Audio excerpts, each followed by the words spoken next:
से लेकर पाकिस्तानियों में खौफ का आलम है।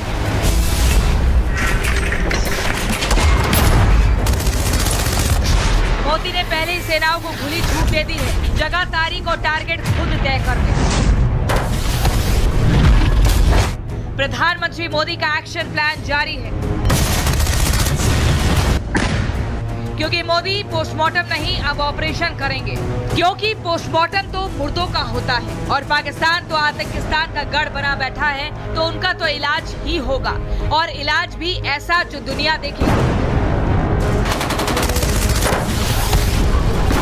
मोदी ऑपरेशन करेंगे आतंकवाद का, वो आतंकवाद जो आतंकिस्तान ने फैला रखा है। मोदी इलाज करेंगे उस आतंक और आतंक के आकाओं का जिसने हमारे बेगुनाहों को मारा। जिन्होंने ये हमला किया है, उन आतंकियों को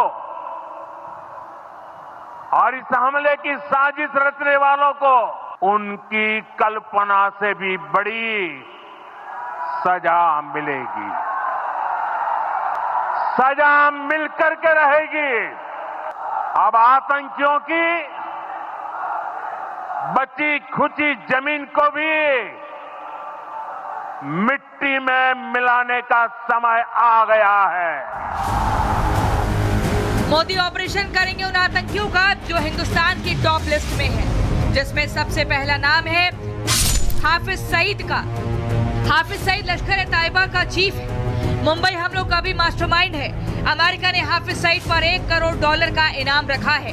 वह कई सालों से पाकिस्तान में इधर उधर छिप रहा है। मौलाना मसूद अजहर जैश ए मोहम्मद का सरगना है। भारत में कई आतंकी हमले करा चुका है। 2001 संसद हमला, 2016 में पठानकोट एयरबेस हमला और पुलवामा हमले का मास्टरमाइंड है। ज़कीउर रहमान लखवी, भारत सरकार की लिस्ट में ज़कीउर रहमान का नाम तीसरे नंबर पर है। लखवी मुंबई हमलों का मास्टरमाइंड है। आतंक को पनाह देने वाले पाकिस्तान का इलाज इसलिए भी जरूरी है क्योंकि वहां की सत्ता में बैठे नेता हर रोज भारत को परमाणु बम की धमकी दे रहे हैं। वो पाकिस्तान जिसके खुद के खाने पीने के लाले पड़े हैं, वो हर दिन भारत को परमाणु की गीदड़ धमकी देता है। पाकिस्तान पर हमला करते वक्त 10 बार सोचेगा तो उसकी वजह यह है कि अल्लाह ताला के फजल से पाकिस्तान आज एक एटमी कुव्वत है। पाकिस्तान के पास एटम बम है। ये जो 130 एटॉमिक हमारे पास वेपन है, वो हमने सिर्फ मॉडल बनाने के लिए नहीं रखे हुए। There is only one war, nuclear war. Pakistan जितनी मर्जी गीदड़ धमकी दे दे, लेकिन उसे पता है भारत के सामने वो ठीक से चंद घंटे भी टिक नहीं सकता।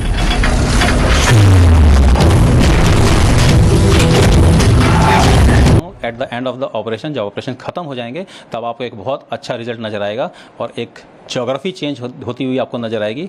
और ये बहुत बड़ा स्टेटमेंट मैं दे रहा हूँ कि ज्योग्राफी चेंज होती हुई नजर आएगी। प्रैक्टिकली अगर देखा जाए, अगर पाकिस्तान अपने न्यूक्लियर आर्सेनल को जमीन से ऊपर लाता है तो क्या भारत उसे देखता रहेगा, वेट करेगा? इजराइल उसको देखता रहेगा, वेट करेगा? क्यों नहीं हम वहां पर स्ट्राइक करेंगे? क्योंकि किसी भी तरह का न्यूक्लियर वेपन इस्तेमाल करना एक दुश्मन कंट्री के लिए उसके अगेंस्ट प्रिकॉशन लेना। तभी तो कह रहे हैं मोदी पोस्टमार्टम नहीं अब ऑपरेशन करेंगे। मुनीर हो या ISI, सबका समय और तारीख तय है। Bureau report, Republic Bharat. तो चलिए दर्शकों, अब मैं आपको भारत के नए कवच के बारे में बताती हूँ ग्राफिक्स के जरिए। जरा गौर से देखिए, भारत को मिले नए एयर डिफेंस मिसाइल के बारे में उसकी खासियत देखिए। रूस से मिला है नया एयर डिफेंस मिसाइल। 250 करोड़ के नए एयर डिफेंस मिसाइल की अब क्या कुछ क्षमता है वो भी मैं आपको बताऊंगी। नहीं बचेगा दुश्मन का ड्रोन और हेलीकॉप्टर। कंधे से दागी जाने वाली मिसाइल है ये। मारक क्षमता लगभग 6 किलोमीटर बताई जाती है। एंटी एयरक्राफ्ट मिसाइल बताई जाती है। इसका नाम इग्ला-एस है। इग्ला-एस सुपरसोनिक मिसाइल विस्फोट के साथ टुकड़े करने उड़ाने वाला है। लक्ष्य को पहचान कर निशाना साधती है ये मिसाइल। इग्ला-एस को रडार से पकड़ना मुश्किल है, हवाई खतरे से बचाने में बहुत मददगार है। पैदल सैनिक भी इसका इस्तेमाल कर सकते हैं क्योंकि इसे कंधे में रखकर इस्तेमाल किया जाता है। और इसी बीच एक बड़ी खबर भी आपको बता दूं, भारत की तैयारी से पाकिस्तान है। वेपन फैक्ट्री में लंबी छुट्टियां रद्द हो चुकी हैं। वेपन फैक्ट्रियों में तैयारियां तेज हैं। 12 प्लांट्स में तेजी से हथियार बन रहे हैं। वेपन प्रोडक्शन टारगेट को बढ़ाने पर जोर दिया जा रहा है। भारत की तैयारी से खौफ में पाकिस्तान।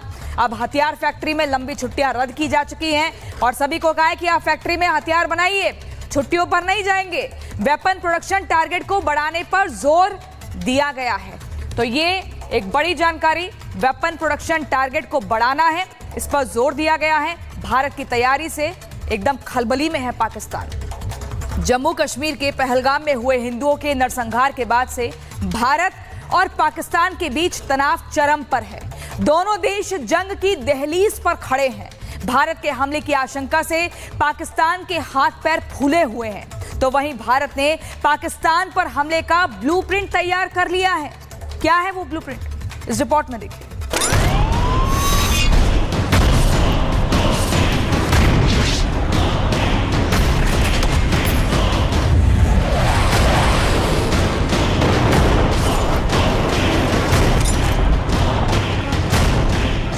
आतंकिस्तान की ताबूत पर किल ठोकने के लिए वक्त तय हो चुका है।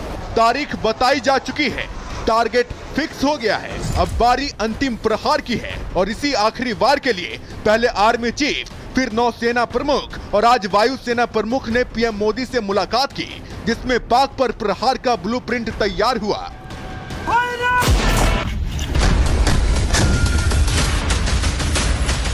तीनों सेना प्रमुख से पीएम मोदी ने एक एक कर मुलाकात की, जिसमें सबसे ताजा बैठक वायुसेना प्रमुख air chief marshal AP Singh के साथ है।